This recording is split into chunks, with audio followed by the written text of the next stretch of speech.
ગર્વથી ગુજરાતી।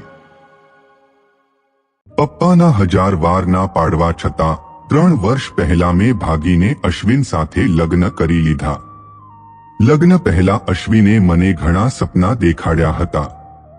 લગ્ન બાદ થોડા દિવસ બધું સારી રીતે ચાલી રહ્યું હતું ત્યાં એક દિવસ મને ખબર પડી કે હું ગર્ભવતી છું। મારા ગર્ભવતી હોવાની વાત જ્યારે મેં અશ્વિનને જણાવી તો એ ગુસ્સેથી ભડકી ઉઠ્યો અને એ જ દિવસથી એ મને છોડીને ક્યાંક ભાગી ગયો। મેં એને બધે શોધ્યો, એને શોધવા માટે મેં ઘણા પ્રયત્નો પણ કર્યા પણ એ ક્યાંય ન મળ્યો। ત્યારબાદ મને ખ્યાલ આવી ગયો કે અશ્વિન હવે ક્યારે પાછો નહીં આવે, એ મને દગો આપી ભાગી ચૂક્યો છે। એણે દેખાડેલા બધા સપના ખોટા હતા, એનો પ્રેમ પણ જૂઠો હતો। દિવસો વીતતા ગયા અને હવે મારા પાસે રૂપિયા પણ ખૂટી રહ્યા હતા। ખાવા માટે પણ ઘરમાં અન્નનો દાણો નહોતો। અમે ભાડાના મકાનમાં રહેતા હતા તો મકાન ભાડું પણ બાકી હતું। ભૂખના માર્યા હું મનથી પણ તૂટી ચૂકી હતી, હારી ચૂકી હતી। જ્યારે બધા રસ્તા બંધ થતા દેખાવા લાગ્યા ત્યારે મને મારા પપ્પાની યાદ આવી। ઘણી હિંમત એકઠી કરી મારા તૂટેલા હારેલા મન સાથે મેં મારા પપ્પાને ફોન કર્યો। ઘણા સમય બાદ પપ્પાનો અવાજ સાંભળતા હું ચોધાર આંસુએ રડી પડી।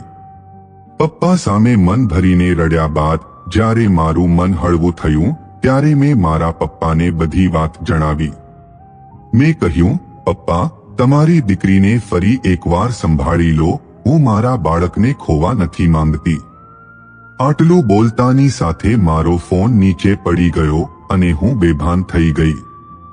જ્યારે મને ભાન આવ્યું ત્યારે મેં જોયું કે હું હોસ્પિટલમાં હતી। મારું માથું પપ્પાના ખોળામાં હતું અને પપ્પા મારા માથામાં પ્રેમથી હાથ ફેરવી રહ્યા હતા। પપ્પા પાસેથી જાણવા મળ્યું કે એમણે પોલીસની મદદથી મને શોધી કાઢી અને સીધી હોસ્પિટલમાં લઈ આવ્યા। એ દિવસથી મને ભાન થઈ ગયું કે મા બાપના પ્રેમથી વધારે કોઈનો પ્રેમ નથી હોતો।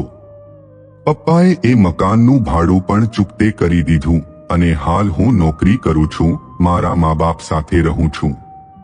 હવે હું એકલી નથી, મારા સાથે મારી દીકરી છે, મારા મા બાપ છે।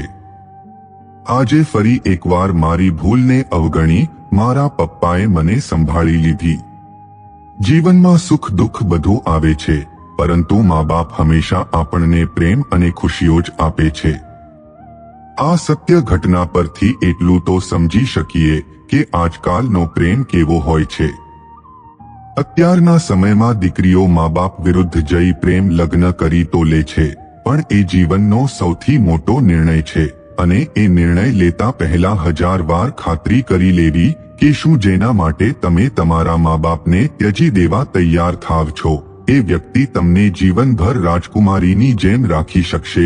જે રીતે તમારા મા બાપે તમને ઉછેરી મોટા કર્યા, શું એ વ્યક્તિ એ બધી ખોટ પૂરી કરી શકશે?